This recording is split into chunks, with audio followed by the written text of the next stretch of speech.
Hello, Pewter people. Scott Reynolds here with another Pewter Pulse. We're into July, and Bucs training camp is just a few weeks away. I've covered training camp for 30 years in Tampa Bay. And as I get older and into my 50s, well, my tolerance for the heat and humidity isn't what it used to be. Some years, I really don't look forward to training camp, which can be quite grueling because Florida in August is sweltering and can be as hot as a furnace. But I am looking forward to this year's training camp in what could be a very super season in Tampa Bay. I've got a list of 5 things that I can't wait to see in Bucks training camp. I'm going to share them with you today. That's the subject of today's Pewter Pulse. Before I get to that, I want to remind you to hit the thumbs up button on this video, give it a like, also leave a comment. I love reading your comments. And when you do those 2 things, it helps us with the YouTube algorithm and gets our videos out in front of more amazing Bucks fans like you. So thank you very much. Also, head over to Pewter Report TV, our YouTube channel, and hit the subscribe button. We're on the way to 20,000 subscribers and only a few hundred away. So please do that, and thank you very much. All right, let's get into it. Here are the 5 things that I'm really looking forward to seeing this year in Bucks training camp. Now, the first of which is new offensive coordinator Josh Grizzard. This marks the 3rd straight season where Todd Bowles has had to break in a rookie play caller, and he's become a master of doing it with call-it periods, which are 11-on-11 periods of practice that are unscripted. Grizzard won't know what types of looks he's going to get from personnel, what types of play calls he's going to get from Todd Bowles. The point is to simulate a real game environment where Grizzard doesn't know what's coming and what types of looks he's going to get in certain down and distances and situational football practice periods.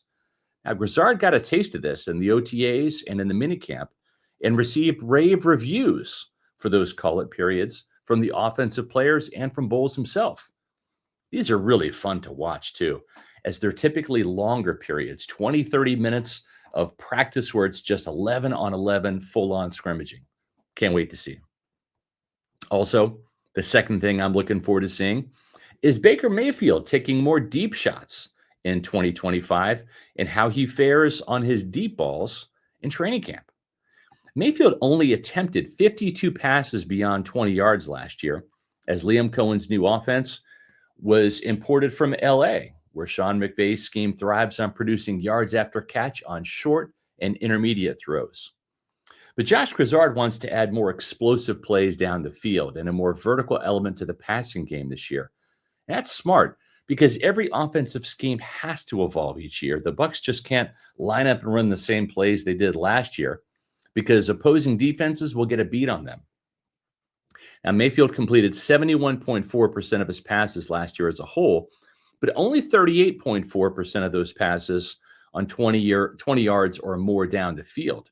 Kyle Trask actually looked more accurate on the deep balls in the OTAs and in minicamp than Mayfield did. And Trask and rookie wide receiver Tez Johnson established some great downfield chemistry. Mayfield has plenty of arm strength. He just needs to spend August calibrating his deep shots with Bucs receiving weapons, and there's a whole bunch of them. I can't name them all here because there's just too many, but one of those is Tez Johnson. Keep an eye on him. The rookie made a habit of getting behind defenses out of the slot during the spring.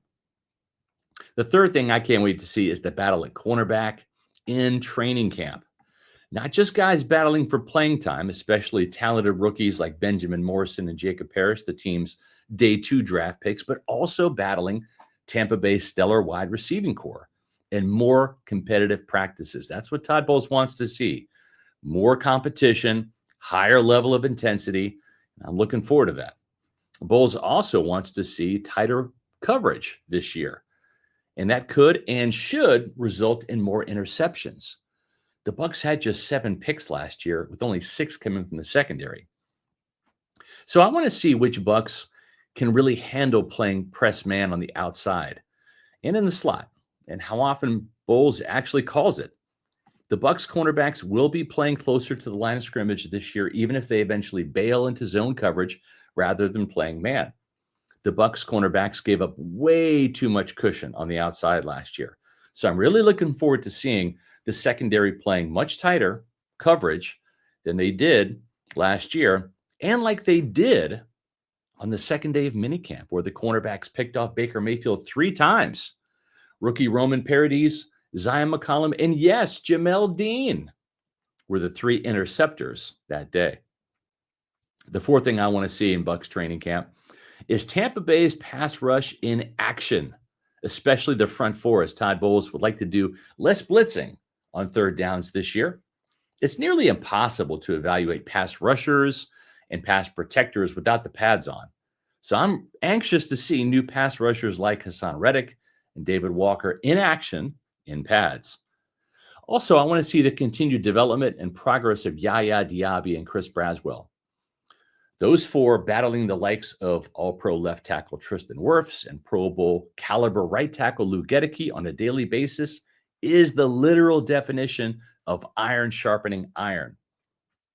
Now, Reddick is a proven pass rusher with every incentive to get back to double-digit sacks as he's on a 1-year prove-it deal in Tampa Bay. But the Bucs are very high on Walker. I am too. And everyone can't wait to see what he can do when the pads come on. He's a natural pass rusher and was a sack machine at the FCS level. Don't be surprised if Walker sees an enhanced role as a pass rush specialist on third downs during his rookie season, if he proves he can handle business against Gedeke and Wirfs in training camp. The fifth and final thing I'm looking forward to seeing is Desmond Watson's progress on his weight loss journey. This summer will be a make or break time for the undrafted free agent defensive tackle in terms of his chances of making the Bucs practice squad and perhaps even the active roster as it pertains to his weight. Watson, as you know, weighed in at 464 pounds at his Florida Pro Day in April. And when he signed with the Bucs, he weighed 449 pounds in May, making him the largest NFL player in not just franchise history, but league history. That's the weight that was listed on the Bucs roster. So at least he shed 15 pounds from his pro day.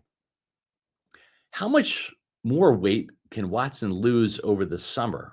And perhaps more importantly, can he avoid slipping up on his diet and gaining back some weight during the time off this summer?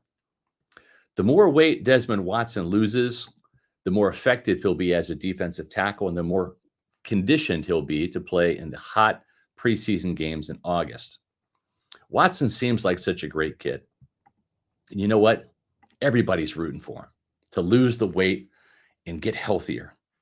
If he can lose 20 pounds in July, 20 more pounds in August, and can get down to around 400 pounds by the start of the regular season, he'll have a much better chance of making the team, whether it is on the practice squad or maybe even on the active roster if he can really show out and impress during those preseason games in August.